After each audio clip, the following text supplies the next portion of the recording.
Hello दोस्तों, आज हम कर रहे हैं 10+2 क्लास की सबसे आसान यूनिट पॉलीमर्स।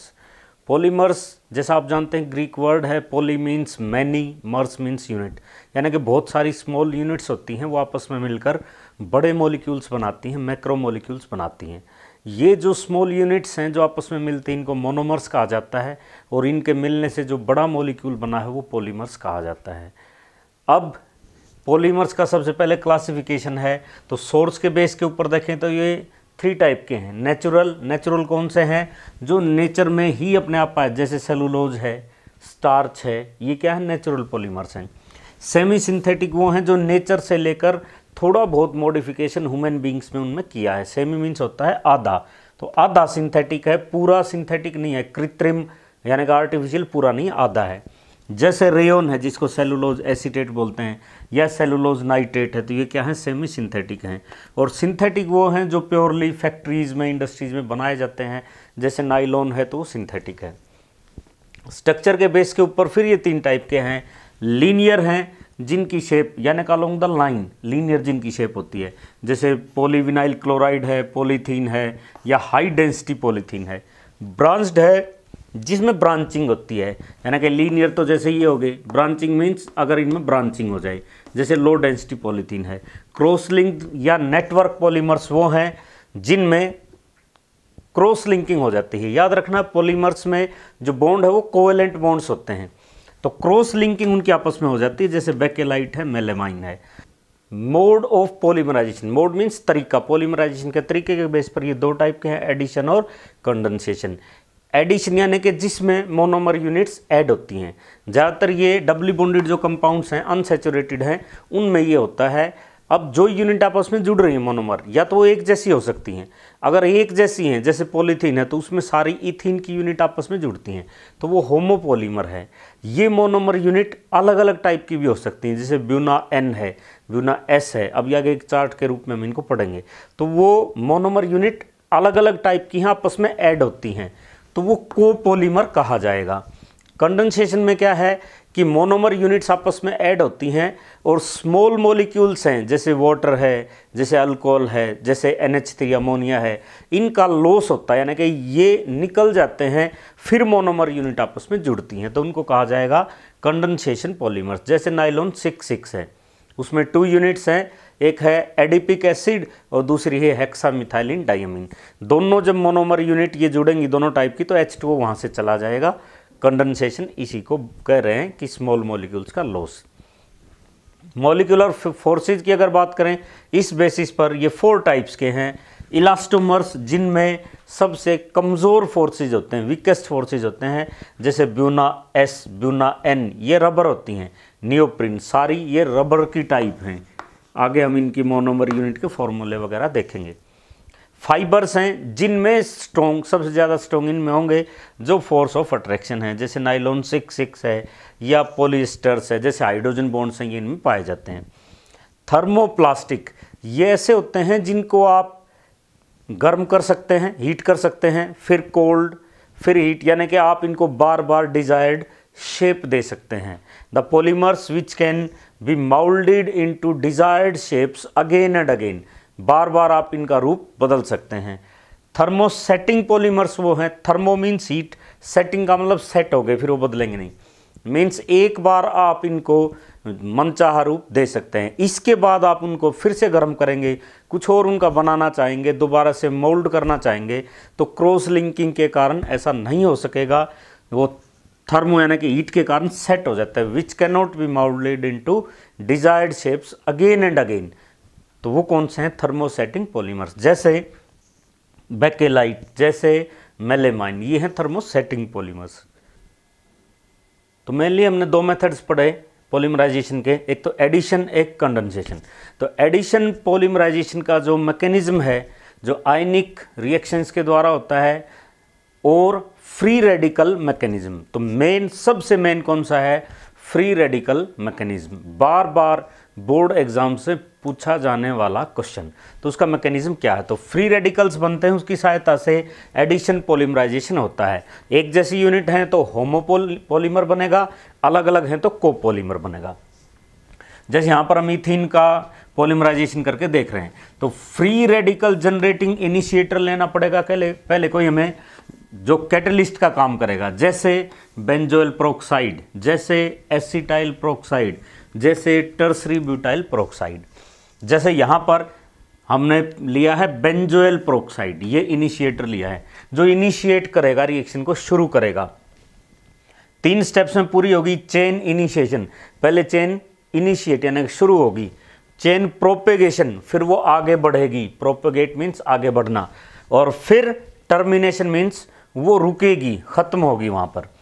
तो चेन इनिशिएशन स्टेप में क्या है, ये अपने पास है बेंजोइल पेरोक्साइड। इसमें क्या हुआ, ये जो पेरोक्साइड, ये बॉन्ड ऑक्सीजन ऑक्सीजन के बॉन्ड को तो पेरोक्साइड बोलते हैं। यहाँ से बॉन्ड टूटेगा, 2 इलेक्ट्रॉन से कोई बॉन्ड बनता है, तो यहाँ से टूटा, इस ऑक्सीजन ने अपना 1 इलेक्ट्रॉन ले लिया, इसने अपना 1, दोनों अपने अपने खुश। ये बोले भाई कंबाइंड फैमिली में कुछ नहीं रखा है, अलग अलग हो जाओ। ये अलग अलग हो गए, इसने अपना 1 इलेक्ट्रॉन ले लिया, इसने अपना 1 ले लिया, यहाँ से टूट गया। तो C6H5COO एक तो ये, और SI दूसरा, और ये जो अनपेयर्ड इलेक्ट्रॉन अब इसके पास है, ऐसे स्पीसीज को कहा जाता है फ्री रेडिकल। अब ये फ्री रेडिकल है। अब ये क्या हुआ, ऑक्सीजन कहेगा भाई फ्री रेडिकल रहना मुझे तो पसंद नहीं है, मैं तो इलेक्ट्रोनेगेटिव एलिमेंट हूँ, मुझे दूसरा इलेक्ट्रॉन चाहिएगा, बॉन्ड बनाऊंगा। तो ये क्या करेगा, इसका इलेक्ट्रॉन छीन लेगा, मीन्स ये बॉन्ड यहाँ पे जाने वाला है। तो जैसे ही यहाँ पे शिफ्ट होगा तो यहाँ से कौन चला जाएगा, CO2।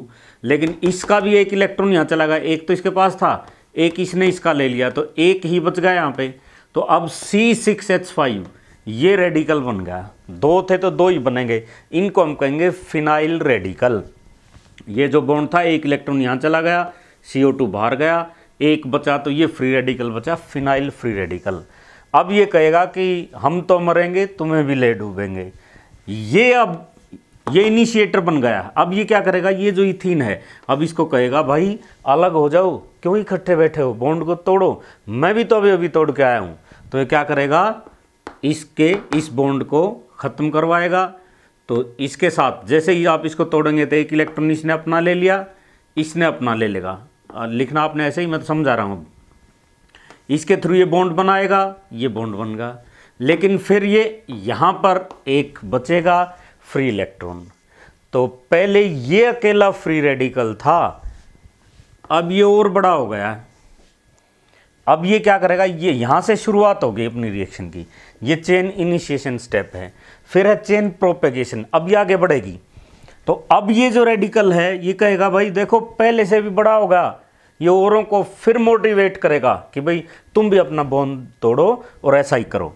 ये फिर किसी इथीन के साथ आया, तो ये जो इथीन है, ये इसका बॉन्ड फिर टूटेगा, ये 1 इलेक्ट्रॉन यहाँ लेके ये बॉन्ड यहाँ बनेगा, और इसका इसके पास, ये और भी बड़ा फ्री रेडिकल बन गया। अब ये रिएक्शन अब ऐसे ही आगे बढ़ती चलेगी। तो CH2CH2 जो इथीन का 1 बॉन्ड टूटने के बाद ये जो था, ये n टाइम्स बहुत बार आया, और ये बहुत बड़ा रेडिकल बन जाएगा, चेन आगे चलती रहेगी। इसको कहते हैं चेन प्रोपेगेशन स्टेप। अब चेन टर्मिनेशन में क्या होगा भाई, कभी तो इंतहा होगी, कभी तो ख़त्म होगी ये बात। और कैसे ख़त्म होगी, ये जो बड़ा फ्री रेडिकल कितना भी बड़ा हो, जब एक समय ऐसा आएगा कि इसके सामने ऐसा ही दूसरा आएगा, तो फिर क्या होगा, ये फ्री रेडिकल, ये ऊपर जो लिखा है मैंने ये अलग है, इसी तरह ये नीचे है C6H5 CH2 से n टाइम्स, इसी तरह का ये अलग है। ये दोनों क्या करेंगे, आपस में मिल जाएंगे, क्योंकि इसके पास भी अनपेयर्ड इलेक्ट्रॉन है, इसके पास भी, और जैसे ही मिलेंगे, मैंने ऐसे करके ऐसे खींच के लिख दो, इसको सीधा करके लिखा है, और वहीं पे चेन क्या होगा, रुक जाएगी। ये है free radical mechanism. Addition polymers, तो एडिशन 2 टाइप के, जैसे एक जैसी हैं तो होमो, अलग अलग यूनिट है तो कोपॉलीमर। एडिशन में सिंपली आपको एक काम करना है, ये क्या होगा, जो डाईईन्स हैं और अल्कीन्स हैं उनमें ये पाया जाएगा। तो सिंपली आपको एक बात याद रखनी, ये जो बॉन्ड है ना, डबल बॉन्ड, इसको तोड़ देना है और दोनों साइड से इसको जोड़ देना है। जैसे कि यहाँ है तो यहाँ से तोड़ दिया दोनों साइड से, ये आपको दिखाना, इसमें गलती नहीं करनी, n टाइम से यूनिट आएगी। जैसे ये क्या था, इथीन, ये क्या आ गया अब, पॉलीथीन। इस तरीके से हम करेंगे। मैकेनिज्म हम पढ़ चुके हैं। कंडेंसेशन पॉलीमर्स में क्या होता है, जिसमें कुछ स्मॉल मॉलिक्यूल्स का लॉस होता है, जैसे वाटर, अमोनिया एटसेट्रा।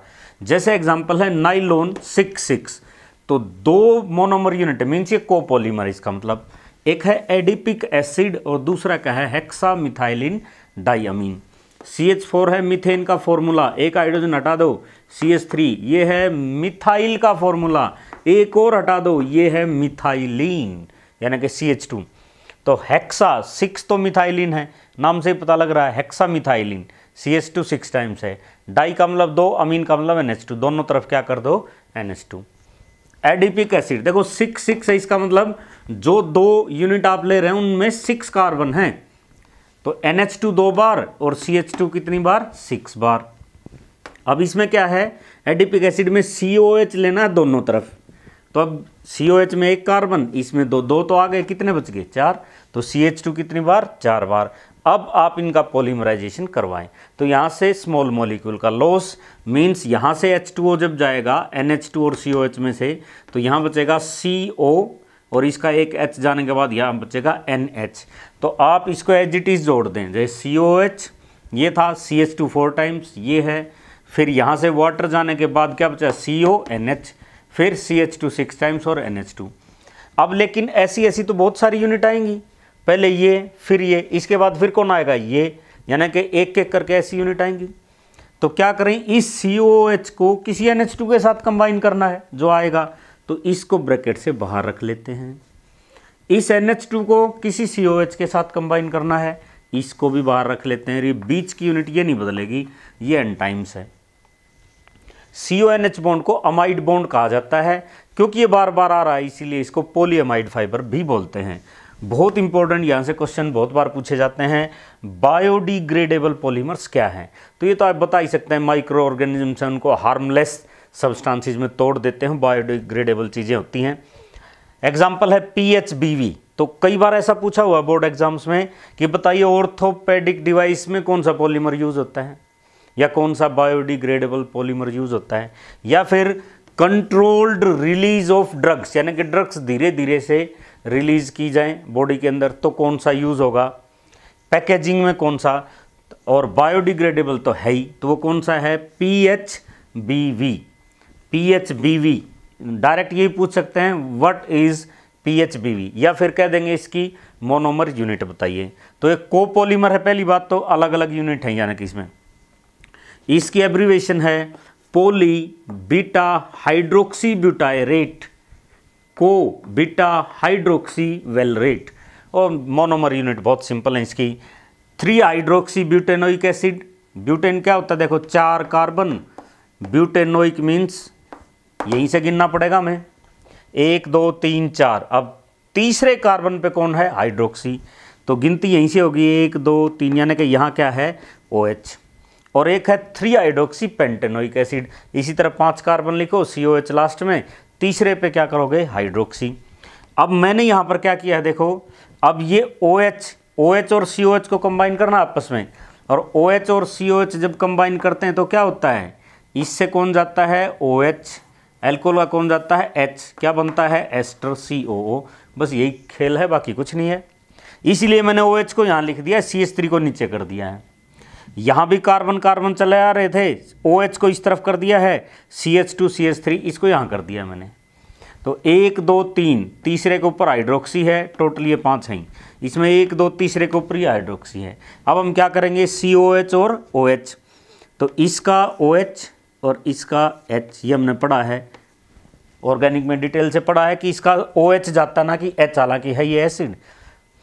तो अब क्या होगा यहाँ पे COO, बाकी अब आप इसको आराम से लिख सकते हो।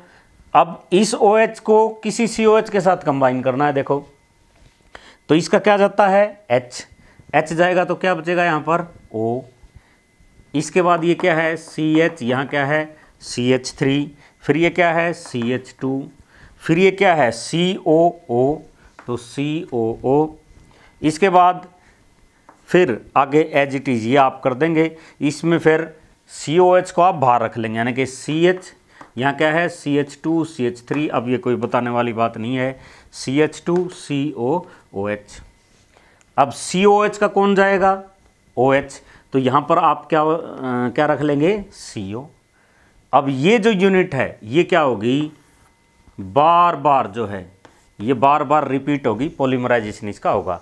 तो सिंपल आप इसको लिख सकते हैं। अब दूसरा जो है वो है नाइलॉन 2 नाइलॉन 6। देखो बायोडिग्रेडेबल पॉलीमर्स दो पढ़ने हमने, एक तो ये है PHBV, दूसरा कौन सा है नाइलॉन 2 नाइलॉन 6। तो याद रखना ये भी कोपॉलीमर है, दो यूनिट हैं ग्लाइसिन और अमीनो कैप्रोइक एसिड। ग्लाइसिन क्या है, NH2COH है और बीच में एक ही CH2 है बस। इसमें भी NH2 और COH तो है, लेकिन CH2 कितने बार है, 5 टाइम्स है, CH2 5 टाइम्स। ये है अमीनो कैप्रोइक एसिड।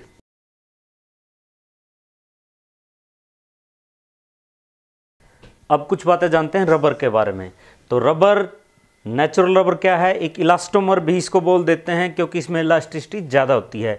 लेटेक्स होता है, मिल्की सब्सटेंस होता है, जो एक्चुअल में कोलोइडल सॉल्यूशन है वाटर के साथ, उससे हम बनाते हैं। जो बार्क होता है रबर ट्री का, वहाँ से निकलता है दूध जैसा पदार्थ, मिल्क जैसा सब्सटेंस है, उससे फिर ये बनाया जाता है नेचुरल रबर। मोनोमर याद रखना है, मोनोमर यूनिट बार बार पूछी जाती है इन पॉलीमर्स की। इसके मोनोमर यूनिट का नाम है आइसोप्रीन।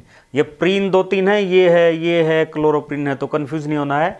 नेचुरल रबर का जो मोनोमर है उसका नाम क्या है, आइसोप्रीन।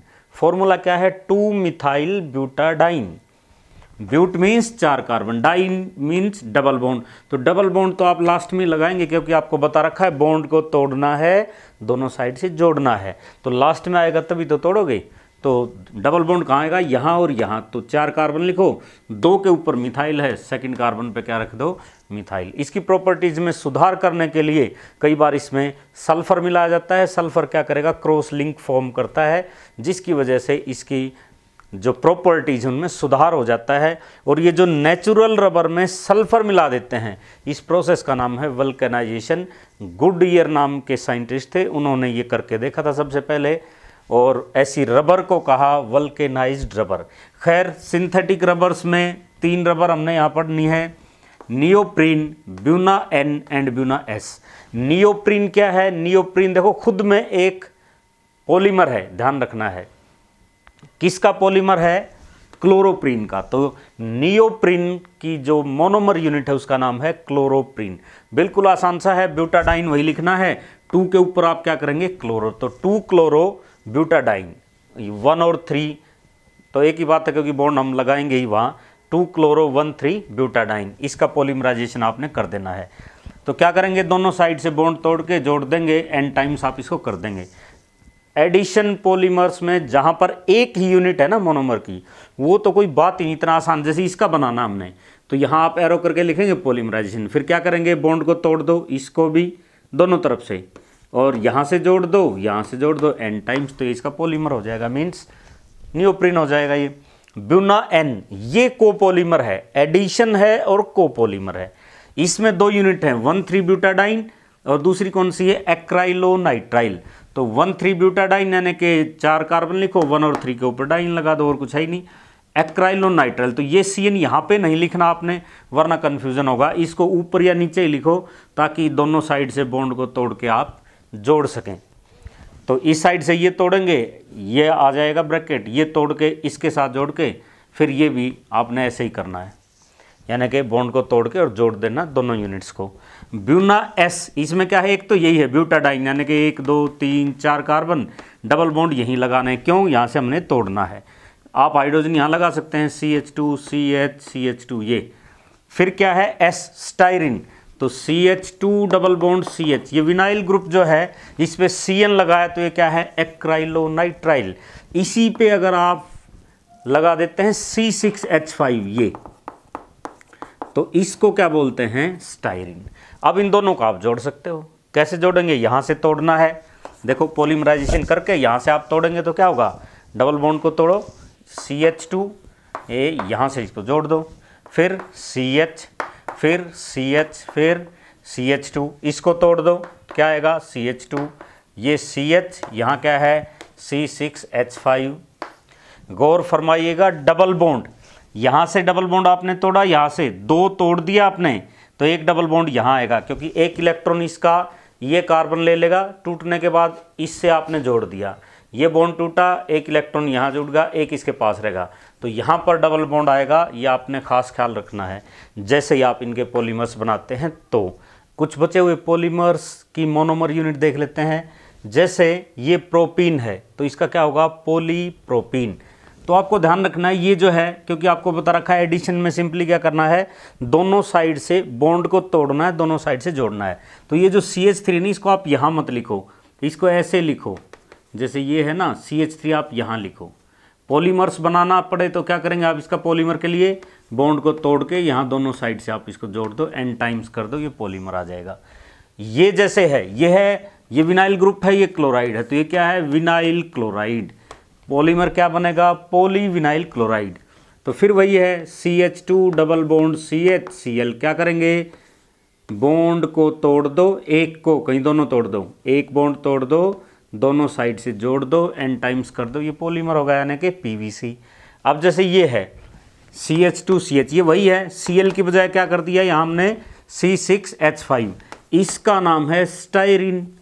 इसका पॉलीमराइजेशन करेंगे तो क्या आएगा, पॉलीस्टायरीन। क्या करेंगे, दोनों साइड से बॉन्ड तोड़ के दोनों साइड से जोड़ के n टाइम्स कर दो, पॉलीमर आ जाएगा। ये है CF2 double bond CF2, carbon carbon में डबल बॉन्ड है, मीन्स इथीन है, ये 2 कार्बन है, इथीन है। फ्लोरीन कितने हैं, 4, तो इसका नाम है टेट्रा फ्लोरो इथीन। गौर करना यहाँ पर क्या है, इथीन, डबल बॉन्ड है यहाँ पे, टेट्रा फ्लोरो इथीन। अब इसका आपने पॉलीमर किया तो आप क्या करेंगे, बॉन्ड को तोड़ के और दोनों साइड से जोड़ देंगे, n टाइम्स करेंगे, तो अब डबल बॉन्ड नहीं है, तो अब यह होगा पॉली टेट्रा फ्लोरो इथेन, यहाँ पर आप इथेन कर देना।